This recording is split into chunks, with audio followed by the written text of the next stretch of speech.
오늘은 셋째 주일입니다. 그리스도에 대하여 우리가 좀 살펴보려고 하고요. 그리스도는 오늘 본문의 안식일의 주인이다라고 말씀하고 있죠. 그래서 이 구약의 유대인들의 안식일은 이 신약의 주일과 다르죠. 그래서 구약의 안식일이 의식법으로는 폐지가 됐지만 도덕법으로는 영속적입니다. 그래서 우리가 신약의 주일을 지키는 것은 주님이 부활하신 날로 인해서 구약의 안식일이 신약의 주일로 완성되었다라고 보시면 되고요. 그래서 이 신약의 주일의 가장 중점은 그리스도고, 그리스도를 예배하는 이 공적 예배가 신약의 주일의 핵심이죠, 핵심. 그래서 우리가 오늘 이 공적 예배, 하나님을 예배할 때도 항상 그리스도가 이 예배의 중심이 되어야 되고요. 하나님은 그리스도를 통하여 영광을 받으세요.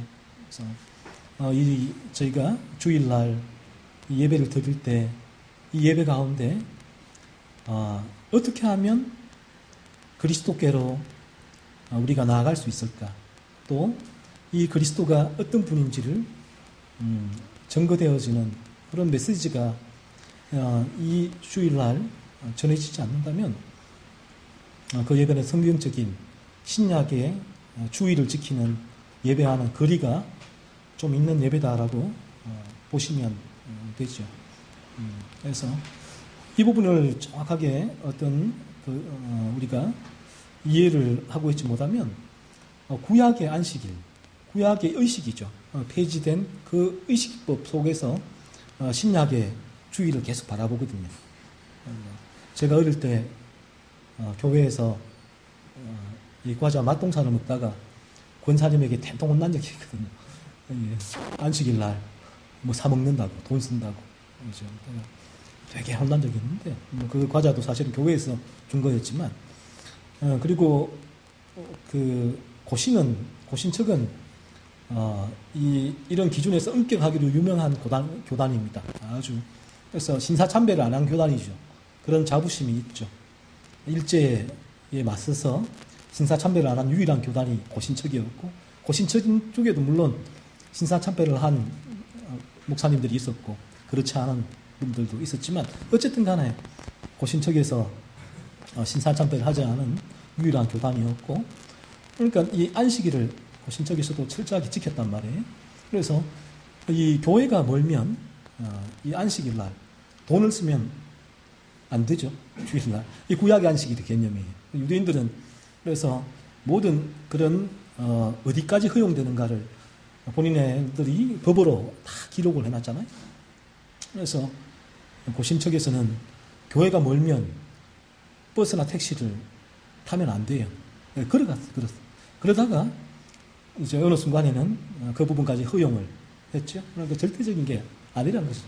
제가 예전에 성지순례를 갔던 적이 있는데 이진교회에서 보내주어서 그래서 예루살렘에 호텔에 머문 적이 있었는데 그때가 토요일, 그러니까 유대인들의 안식일이 금요일 밤부터 토요일이니까 토요일인데 엘리베이터가 호텔이 2개가 있단 말이에요. 고층인데 한쪽은 엘리베이터가 세버스 엘리베이터라고, 세버스가 안식일이잖아요. 안식일 엘리베이터라고 적혀있더라고요. 그래서 저희들이야 모르니까 그냥 탔죠. 그 세버스 엘리베이터에 탔더니만 전층이 다 눌러져 있는 거예요. 전층이. 그러니까 2층부터 제가 10층, 숙소가 10층이면 계속 써야 돼요. 그게 뭐냐면 유대인들이 주일날 본인들이 노동을 하지 않겠다는 거예요. 안식일을 거룩하게 지키겠다는 거죠. 그래서 다 그렇게 세버스 엘리베이터까지 만들어 놓았어서 어떤 일을 하지 않았던 거예요. 이 구약의 안식일의 개념이거든요. 안식일. 하지만 신약의 이 안식일은 이 그리스도의 안식일이라고 해요. 신약의 안식일을. 그리스도의 안식일. 그러니까 신약은 주의 날이죠. 주님의 날. 그래서 구약의 그러한 안식일의 개념과는 다르죠. 신약은 우리 주님이 중심이 되고 주님을 예배하는 이 공적 예배가 가장 중요한 날이 되고 이 공적 예배 가운데 그리스도가 온전히 흘러가야 되는 날.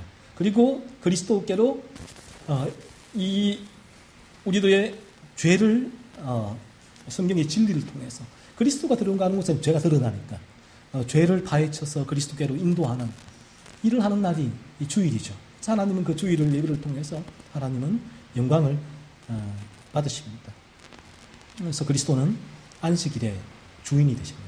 이 유대인들은 구약의 개념으로 왜 안식일을 안 지키고 안식일날 밀밭에서 그렇게 잘라 먹느냐라고 했을 때 그리스도는 이제 구약의 그 안식일에 그런 더 이상 이제 그런 의식법은 폐지가 되고 그리스도가 이 안식일의 주인이라는 것이죠. 주인이 돼서 주님이 예배를 받고 주님이 흘러가고 주님이 영광을 받으셔야 되는 날이다라고 선포하시는 거예요. 자, 그렇다면 여러분에게 그리스도가 어떤 분이신가라는 물음은 대단히 중요한 물음입니다. 우리 여기 있는 우리 아이들부터 청년, 장년에게까지 여러분들 다 교회 나갔잖아요. 어릴 때부터 교회 나가서 주일학교에서 설교도 듣고 다 했잖아요. 지금도 장년들은 설교를 듣고 있는데 여러분 개인적으로 그리스도가 어떤 분입니까? 라는 물음을 물었을 때 이 물음이 대단히 중요한 물음이에요. 우리가 진리가 제대로 내 마음에 들어오게 되어지면 그리스도는 전혀 다른 분으로 다가오게 됩니다.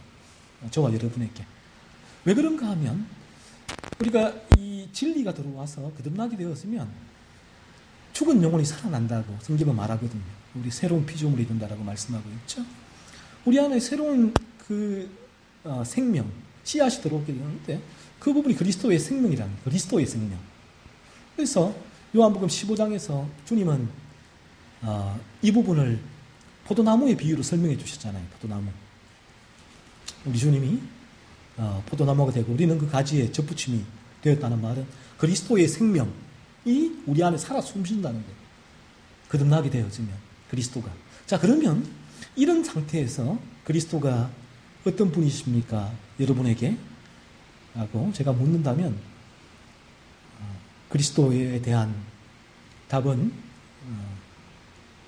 전혀 이 그리스도가 이전에는 나에게 교리적으로 신앙 고백적으로 내가 고백했던 분이라면 이제는 그리스도가 내 안에 살아 숨쉬는 분이 되죠. 그래서 갈라디아서 2장 20절에 그 말씀이 내가 그리스도 안에 그리스도가 내 안에 계신다는 말씀이 어떤 의미인지는 아는 거예요. 그 전까지는 갈라디아서 2장 22절 내가 그리스도와 함께 십자가에 못 박혔나니 이제는 내가 산 것이 아니요 내 안에 예수께서 사시는 것이라. 이 찬양도 하고 이 구절이 너무너무 좋단 말이에요. 그런데 이 부분이 실제로 내 안에 나에게 어떤 의미를 주고 어떤 능력을 주는지를 경험이 없죠. 왜요? 실제로는 그리스도의 생명이 내 안에 살아 숨쉬지 않기 때문에 그런 거죠. 하지만 그리스도의 생명이 내 안에 살아 숨쉬게 되는 그 순간부터 갈라디아서 2장 20절 이 말씀도 이해가 되죠. 그래서 성경이 깨달아지는 거예요. 그 전까지는 이 성경의 구절들이 좋구나. 종교인으로 있을 때는 이 종교인들은 이 그리스도인들 중에 종교인들이 있고 다 종교인이 있잖아요. 그들만 종교인인데 그런 종교인에게는 이 종교적인 구절이 서로에게 와닿아요. 노자, 공자, 좋지. 또 돌 김용옥도 성경, 산상수훈, 로마서 좋은 말씀이지. 감동을 받고 그렇게 서로가 교류가 되는 부분이 있죠. 하지만 그러니까 성경을 체험적으로 경험하지 못했다는 얘기고요. 그래서 우리가 거듭나게 되어지면 이 성경이 체험적으로 우리에게 경험이 되게 됩니다. 그래서 거듭난 사람에게 그리스도는 생명의 은인과 같은 것이죠. 생명의 은인. 우리를 이 죄라는 사망이죠. 영원한 사망으로 우리를 이끌어가는 이 죄에서 우리를 그리스도가 건져주셨기 때문에 그리스도는 나에게 생명의 은인과 같은 분이 되세요. 그래서 거듭나게 되어지면 그리스도를 바라보는 이 시선, 마음이 각별해지죠. 내 마음이 따뜻함, 그리스도를 향한 따뜻함, 그리스도를 향한 애정, 그리스도를 향한 소망, 뭐 이런 부분이 자연스럽게 생겨나게 되죠. 그전까지는 이 부분이 어떤 그 그리스도에 대한 정서죠. 정서가 올라오질 않아요. 왜? 예수의 생명이 내 안에 살아 숨쉬지 않기 때문에. 단지 그리스도는 성경에 있는 내가 신앙 고백으로 만난 분일 뿐이에요. 어떤 스토리, 그리스도가 오병이어 그런 기적을 일으키셨지, 물리를 걸으셨지, 십자가에 죽으셨지, 그 정도였지만 거듭나게 되었으면 이러한 그리스도가 내 안으로, 내 마음 안으로 들어오게 되죠. 그래서 그리스도가 나와 더불어 살아가는 그런 경험을 하게 되는 것입니다. 그래서 그리스도가 나를 죄로부터 건져주셨는데 이 죄는 이 두 가지를 의미한다고 말씀을 드렸죠. 하나는 죄책이에요. 죄책. 죄의 책임이란 거예요. 죄에는 책임이 따라요. 죄. 여러분이 도둑질을 하면 그 죄의 책임이 따르죠. 감옥에 가야 되잖아요. 이걸 죄책이라고 해요. 죄의 책임. 그러니까 우리가 지은 이 죄의 책임은, 죄책의 결국은 사망이에요. 지옥이라고 하죠. 영원한 사망, 지옥 있죠. 그리고 또 하나 이 죄가 의미하는 바는 죄의 세력입니다. 세력. 세력이 뭔가 하면 이 땅 가운데서 내가 맺고 있는 죄의 열매를 말하는 거예요. 죄를 짓는 것. 내 마음으로, 생각으로, 눈으로, 손과 발로, 입으로 짓는 이 죄. 이 부분이 죄의 세력인데 그리스도께서 나를 죄로부터 건져주셨다고 했을 때는 이 죄책과 죄의 세력, 이 둘 다에서 그리스도께서 우리를 건져주셨거든요. 그래서 이 죄책은 사실은 눈에 보이지 않아요. 여러분. 이 예수께서 나를 죄의 책임에서 건져주셨구나. 죄의 책임. 죄의 책임을 예수께서 건져주심으로 내가 죄책을 내려놓게 된 거죠. 무죄선을 받았다는 거죠. 그런데 이 부분은 우리의 눈에 보이지 않잖아요. 비가시적인 영역이란 말이에요. 예수께서 나를 구원해 주셨구나. 그래서 눈에 보이지 않아요. 이 부분은. 하지만 죄의 세력에서 나를 건져주셨다는 부분은 이 땅 가운데서 내가 지금 행하고 있는 이 죄들이거든요. 죄. 이 죄에서 나를 건져주신 것은 눈에 보여요. 가시적인 영역이란 말이에요.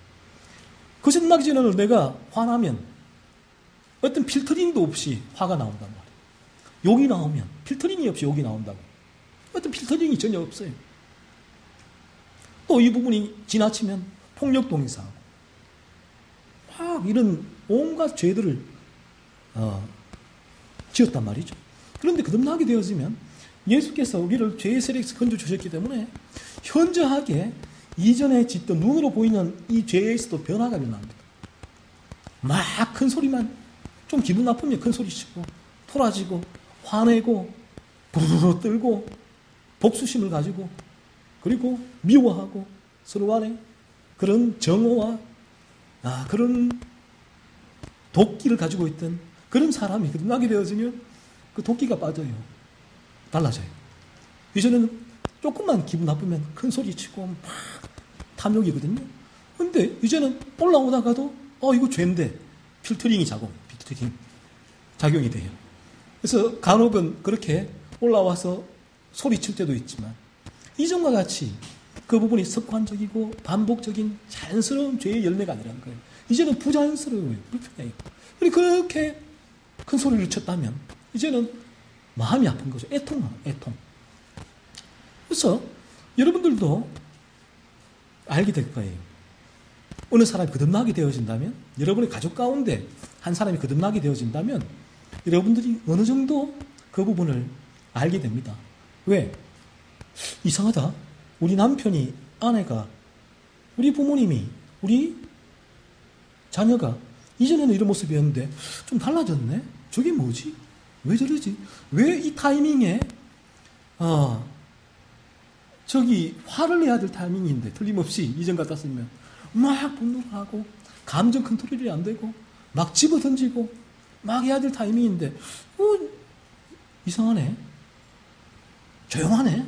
저게 뭘까? 그러니까 이 부분이 일회성이 아니라 계속해서 그런 모습이 일관된 모습이 보이는 거죠. 그런 변화가 이 가시적인 영역에서의 변화죠. 가시적인 영역에서의 변화. 그래서 예수께서 우리를 죄로부터 건져주셨다는 것은 바로 이 두 가지, 눈에 보이지 않는 영역인 죄책과 눈에 보이는 영역인 죄의 세력, 이 땅에서 죄를 행하는 그 삶에서 두 군데서 다 우리를 건져주신 것이죠. 그렇다면 우리가 예수님을 믿음으로 이 죄에서 건지심을 받았다는 정확한 의미는 이 부분이죠. 죄책에서도 건짐받았고 죄의 세력에서도 건짐받았다라는 말이에요. 그러므로 우리가 죄책에서 건짐받는 것을 우리 눈에 보이지 않잖아요. 제가 얘기했지만 눈에 보이지 않는 영역이란 말이에요. 이 죄책은. 그런데 눈에 보이는 영역, 죄의 세력에서의 건짐. 눈에 보인다고요. 자, 그러니까 이 죄책에서의 건짐이 뭐로 확인되는가 하면 눈에 보이는 영역인 죄의 세력에서 내가 건짐을 통해서 내가 죄책에서도 건짐을 받았구나. 이 부분이 확인이 되죠. 그래서 이 두 가지, 이 죄책에서의 건짐에서의 확인은 이 땅에서의 눈에 보이는 영역, 나에게서 현저하게 이전과는 다른 죄에 대한 태도와 자세와 대응, 또 내 안에서 그러한 죄들이 주어지는 그런 삶을 통해서 입증이 된다라는 거죠. 그래서 이 부분을 회심의 열매라고 해요. 죄의 세력에서의 건짐이 거룩함의 열매라는 거죠. 우리가 죄를 살피고 죄를 죽이는 삶이, 이 삶이 내게서 있다면 그러면 나는 나의 거듭남을 그래서 아는 거예요. 죄책에서 내가 건짐받았구나. 그 사실을 내가 알고 깨닫게 되는 거죠. 그래서 이 부분이 구원의 확신으로 이어지게 된다는 말이죠. 그런데 오늘날 복음주의 교회는 문제가 뭔가 하면, 잘 들어보세요. 이 부분이 문제예요. 오늘날 복음주의 교회에서는 이 죄책의 제거는 무죄 선언이에요. 판사가 이 죄를 다툴 때에 무죄를 선언할 때 그게 죄책을 제거됐단 말이거든요. 무죄 선언인데,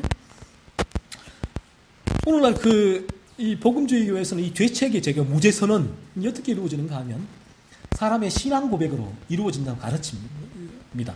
사람의 신앙 고백. 그래서 여러분이 그 교회에 출석하면 일반적인 복음주의 교회는 보통 이래요. 교회에 등록서를 쓰죠. 저희는 쓰지를 않지만 보통은 이제 쓰잖아요. 교회에 등록하게 되면 쓰세요 하고 쓰게 되고, 그리고 6개월이 지나면 출석을 잘했다. 그러면 학습을 받으세요 라고 해요. 학습. 그러면 학습을 받아요. 그리고 또 6개월이 지나면 세례를 받으세요 해요. 그래서 1년이죠.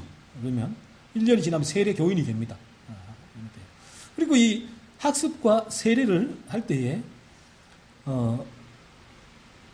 웨스트민스터 신앙 고백서를 가지고 합니다. 그 웨스트민스터 신앙 고백서가 청교도들이 만든 거예요. 청교도들이 만든 부분들인데, 그 부분으로 합동 측에서는, 우리 대한예수교 장로회에서는 그 부분으로 신앙 고백을 하는데, 그 신앙 고백, 그 웨스트민스터에 있는 신앙 고백대로 예수님 믿는다고 그 사람이, 여러분이 그 학습 세례 그리고 모태신앙, 유아 세례를 받았으면 입교를 하죠. 입교. 세례 대신 입교를 하는데, 학습 세례 입교 그 예식 때에 여러분이 그 신앙 고백서를 가지고 공부를 합니다. 집에서 하고 이제 문답을 하죠. 문답.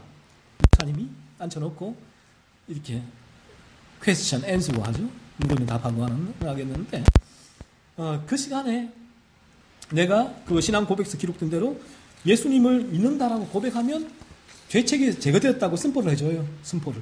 무죄 선언을. 당신은 예수를 믿었기 때문에 죄책이 제거되었습니다. 하나님이 당신에게 무죄 선언을 했습니다.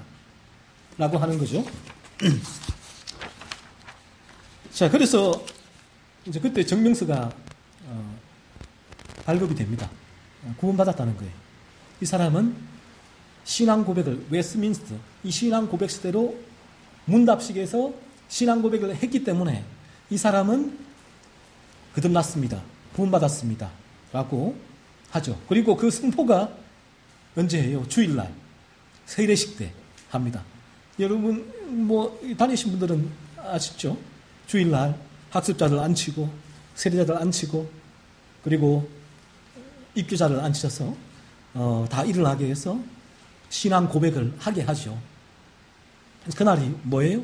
교회에 공적으로 이 학습 문답식에서 신앙 고백시대로 신앙 고백할 이들이 구원받았다, 거듭났다고 공적으로 선포하는 자리가 그 세례식이란 말이에요.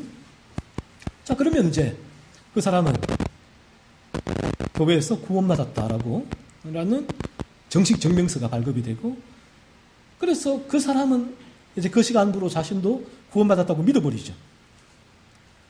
이처럼 대부분의 복음주의 교회의 가르침은 구원의 근거가 뭐냐, 어떻게 구원을 받느냐 했을 때 신앙 고백이라는 신앙 고백. 그런데 이 신앙 고백이 뭡니까?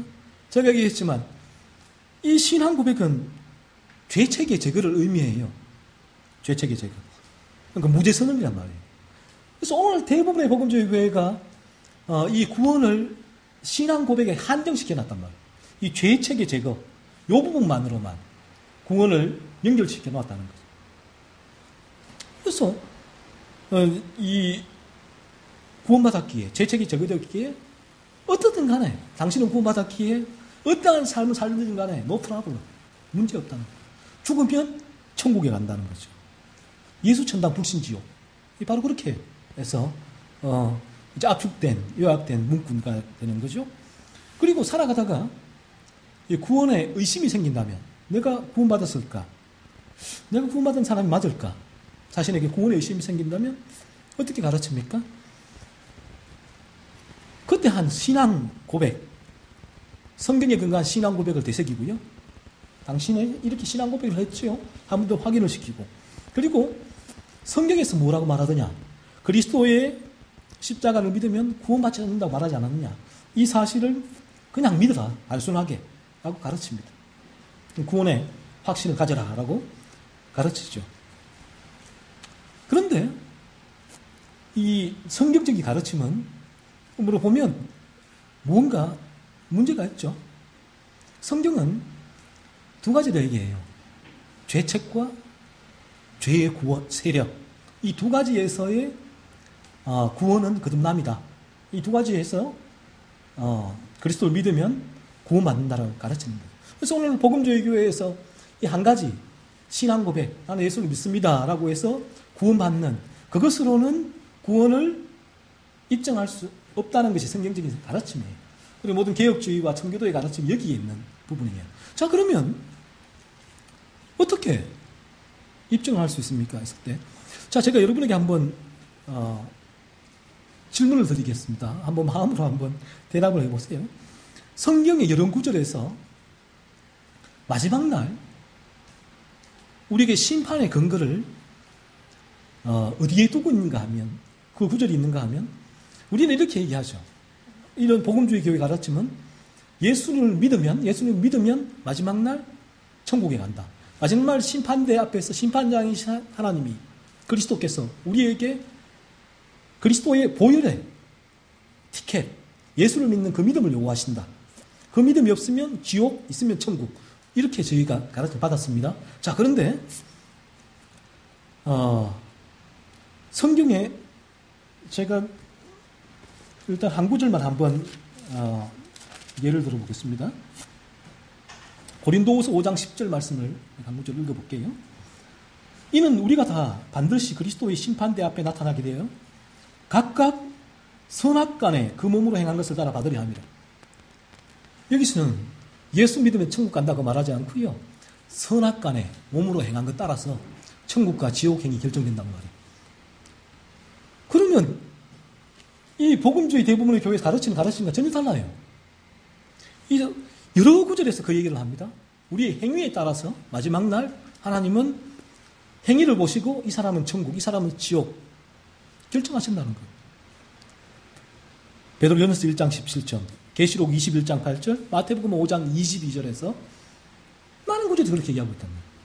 그러면 성경이 왜 이렇게 다른 얘기를 하고 있죠?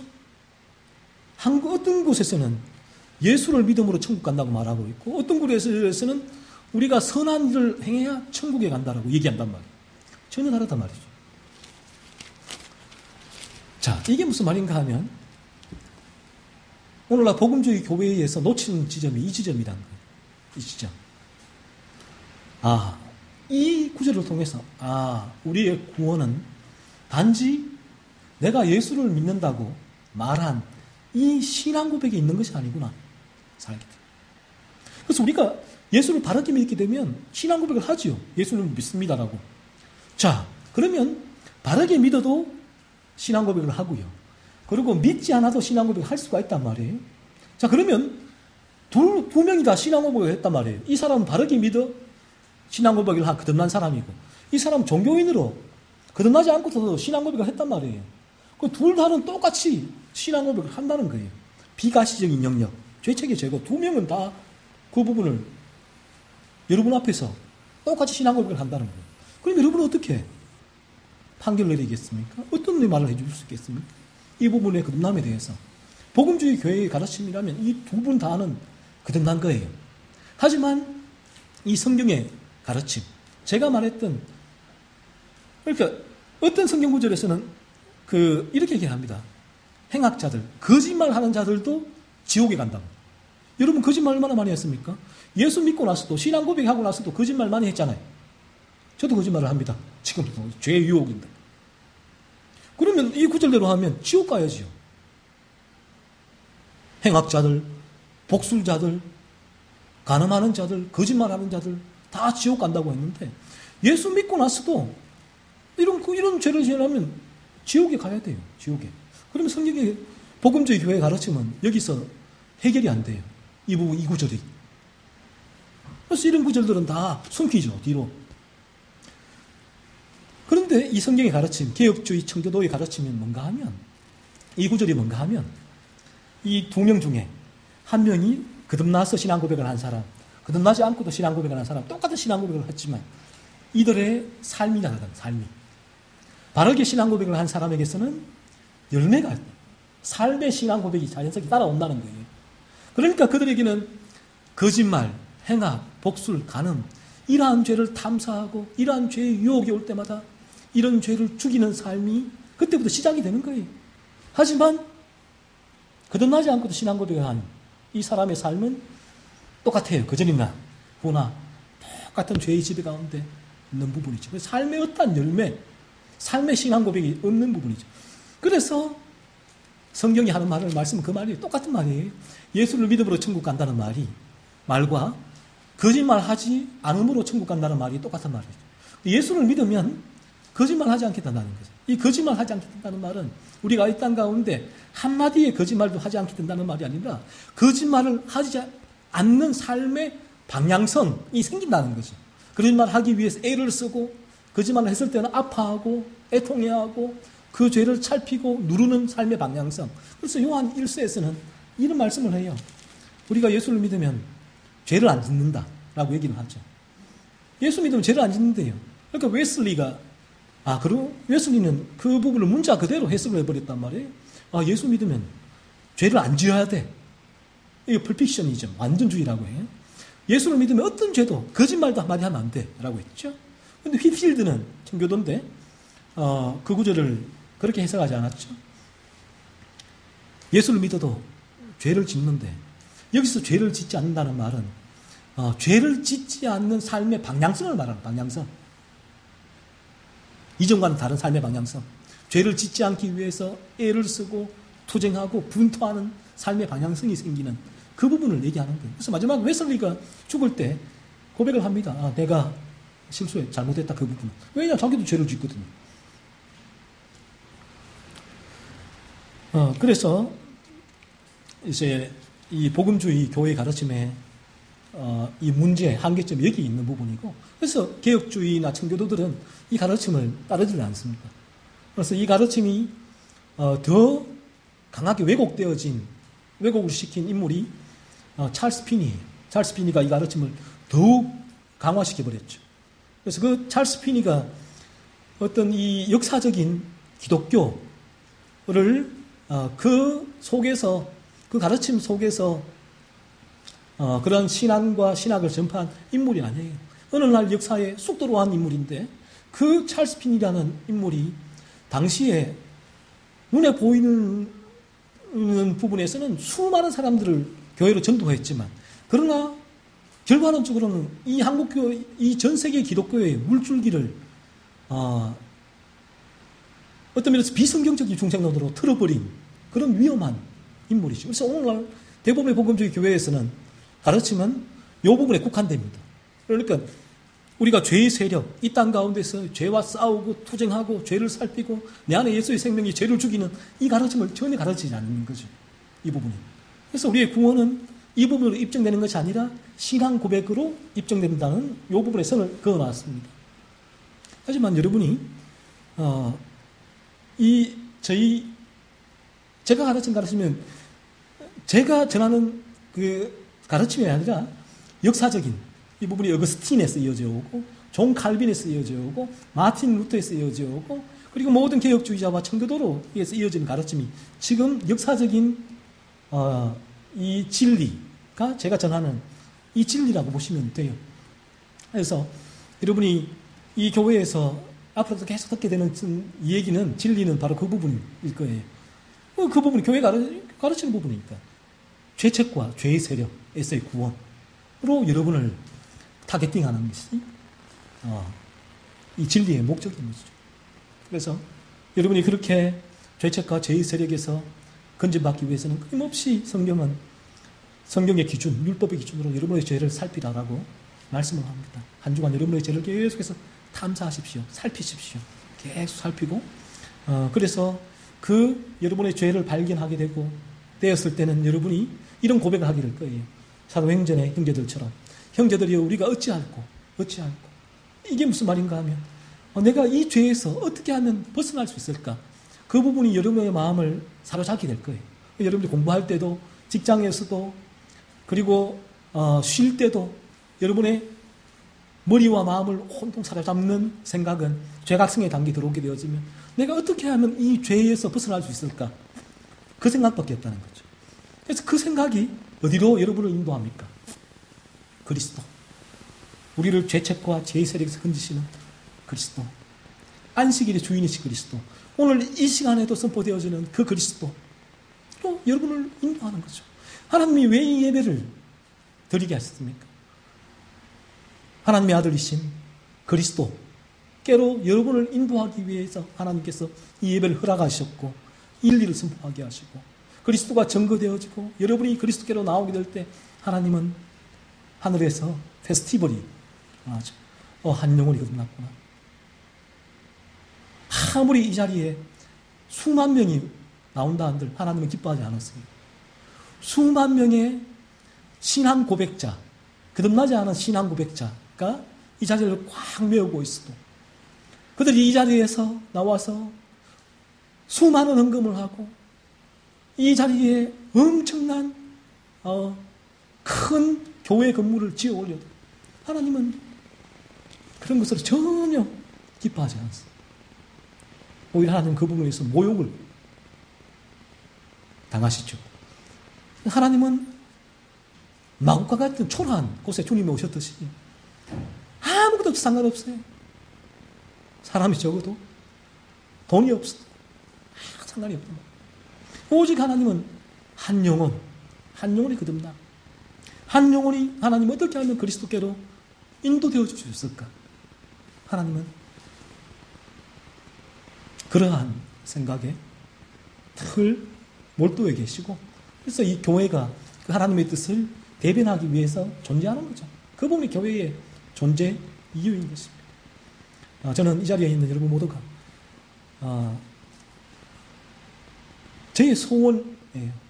하지만 제가 소원이 있다고 해서 이루어질 수 있는 바는 아니에요. 오직 하나님의 전적 은혜이기 때문에 여러분 모두가 거듭나서 여러분의 삶 가운데 이러한 죄의 세력에서의 건짐, 구원이 여러분의 눈으로 확인하고 그분이 확인되어질 때 너무 기쁘거든요. 너무 기뻐요. 와, 내 안에서 내가 이런 일이 내 안에서 이런 부분이 이루어지고 있단 말이에요. 너무 기뻐요. 그 부분이 구원의 확신으로 이어지죠. 아, 죄책이 제거되었구나. 그러니까 천국에 갈 수 있구나. 이렇게 이어지는 부분이죠. 모두 다가 이 자리에서 이러한 진리가 끊임없이 흘러나갈 것이고 하나님께서 이 진리를 통하여 역사해 주셔서 여러분의 마음에 이 진리의 씨앗이 떨어지고 여러분들도 거듭난 사람만이 아는 이런 삶의 체험적인 변화로 인한 기쁨이죠. 기쁨, 그 놀라움, 그 영광, 그 복음의 능력을 우리 모두 다 경험할 수 있게 되기를 소원합니다.